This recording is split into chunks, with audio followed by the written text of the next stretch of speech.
नमस्कार मित्रांनो, तर आजचा व्हिडिओ एक रिक्वेस्टेड व्हिडिओ आहे। मागच्या 2-3 व्हिडिओ खाली बऱ्याच जणांच्या कमेंट्स आल्या होत्या की दादा भक्तनिवासची डिटेल्स आम्हाला द्या।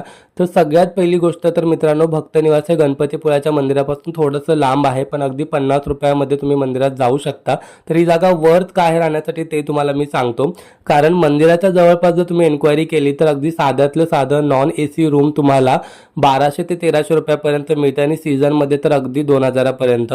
पण भक्तनिवासमध्ये ही रूम तुम्हाला फक्त 350 रुपयामध्ये मिळते आणि जेवणाचं म्हणाल तर 80 रुपयामध्ये अगदी घरगुती अनलिमिटेड जेवण तुम्हाला मिळतं, जे तुम्ही दोन्ही टाइम खाऊ शकता।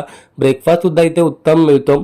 तर फॅमिलीसाठी ही उत्तम जागा आहे। तर तुम्ही हॉटेलिंगचे पैसे वाचवून तुम्ही ट्रॅव्हलिंगमध्ये टाकू शकता, जेणेकरून तुम्हाला जास्त जागी फिरता येईल।